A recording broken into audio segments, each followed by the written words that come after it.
वो समझ ले वो प्रदीप कौन है, ये प्रदीप है, क्या नाम है इसका। ब्रजवासियों के लिए भगवान कृष्ण बलराम और राधा रानी साक्षात ईश्वर है और लाडले हमारे लाली और लाला है। ब्रजवासियों के छोरा छोरी के बारे में एक हिम्मत कैसे आ गई। सावधान, काय की क्षमा, तेरे खिलाफ कार्रवाई होगी, तो जहां भी होगा तेरे खिलाफ दुष्टों जैसा बर्ताव होगा। होगी, जितने प्रकार से विरोध किया जाता है उतने प्रकार से हम उनका विरोध करेंगे। जब तक वो क्षमा याचना नहीं करेंगे तब तक हमारा आंदोलन नहीं रुकेगा।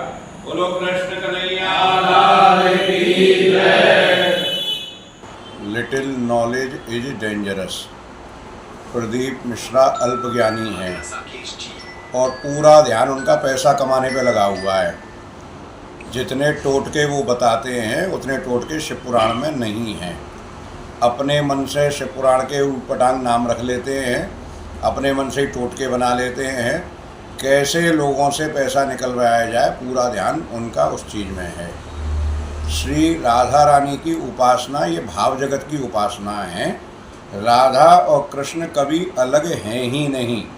जैसे टॉर्च और सेल, टॉर्च अलग और सेल अलग, दोनों अलग अलग, कोई महत्व नहीं है।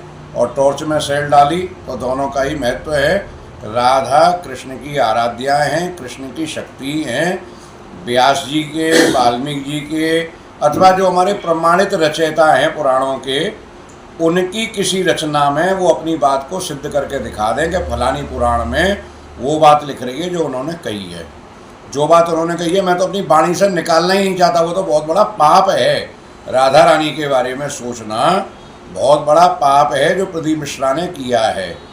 हमारी संस्था है ब्रजतीर्थ देवालय न्यास।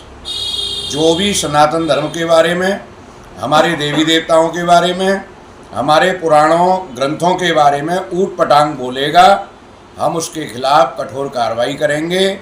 प्रदीप मिश्रा को कान पकड़ करके माफ़ी मांगनी पड़ेगी और जब तक वो क्षमा याचना नहीं करेंगे तब तक हम उनका पीछा छोड़ने वाले नहीं हैं। ब्रज 84 कोस जो कि 250 किलोमीटर में है, श्री कृष्ण कन्हैया के जन्म से लेकर के कंस वध तक की लीला जहाँ जहाँ ठाकुर जी ने करी है, उन सारे मंदिरों का हमारा संगठन है जिसका नाम है ब्रज तीर्थ देवालय न्यास। मेरे भाइयों ने मुझे उसका अध्यक्ष बना रखा है। मैं सबकी तरफ से कह रहा हूँ कि हम बहुत जल्दी इस पर पूरे ब्रज 84 कोस में आंदोलन करेंगे।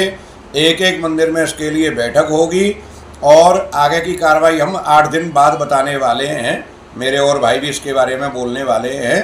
कुल मिलाकर के मेरा कहना है कि प्रदीप मिश्रा जल्दी से जल्दी क्षमा याचना करें।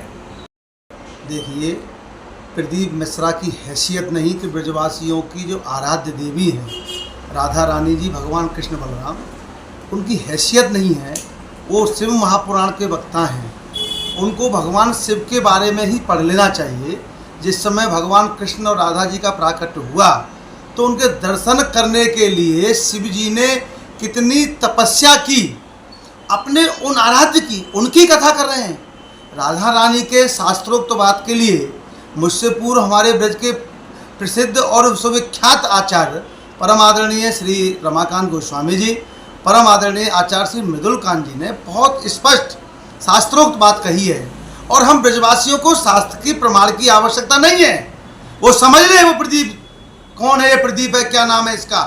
ब्रजवासियों के लिए भगवान कृष्ण बलराम और राधा रानी साक्षात ईश्वर है और लाडले हमारे लाली और लाला है।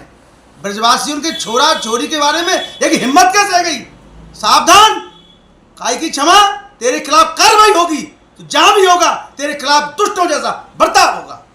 जिस विषय का ज्ञान नहीं हो उसमें टांग नहीं अड़ानी चाहिए। शिव पुराण आती नहीं है, राधा तत्व के बारे में बात करने चले हैं। जैसा हमारे आदरणीय भाई साहब श्री रमाकांत जी ने कहा, शिव पुराण की ABCD उनको नहीं आती है, जो टोटके बताते हैं। आप आश्चर्य करेंगे कि अपनी बात को सिद्ध करने के लिए पहले तो गलत बोला गया और धड़ल्ले से बोला। और सबसे गंदी बात अगर आपने उस वीडियो में देखी हो तो कह रहे हैं जम के बोलो। ये जम के बोलो जो शब्द है ना, ये ब्रजवासियों के अपमान के लिए कहा गया था। जम के बोलो, बहुत गलत शब्द बोला गया। और उसके बाद अपनी बात को सत्य सिद्ध करने के लिए भ्रामक वीडियो बनाने वाले ध्यान दें, कुछ पढ़ें। अरे कुछ पढ़ें, उसके बाद आप जहां उंगली घुमा रहे हो लाइव में सीधे प्रसारण में उंगली घुमा रहे हो और वीडियो बना के अपनी बात को पुष्ट करना चाह रहे हो, उस अध्याय में इन्होंने लिखा ब्रह्म वैवर्त पुराण प्रकृति खंड 49वां अध्याय 271 नंबर का पेज। वो 271 नंबर का पेज भी हमने दिखा दिया वीडियो में, फोटो में दिखा दिया, 49वां अध्याय दिखा दिया। वो 49वें अध्याय में 271 नंबर के पेज पर इनकी बात झूठी साबित हो रही है। वहाँ स्पष्ट लिखा हुआ है कि छाया राधा नहीं, राधा रानी ने अपनी छाया स्वरूप को घर में स्थापित किया और उस छाया का विवाह रायण गोप के साथ हुआ। जिसे अयन घोष कह रहे हैं, ये ग्रामीण शब्द है, रायण शुद्ध नाम है। वो रायण के साथ विवाह क्यों हुआ?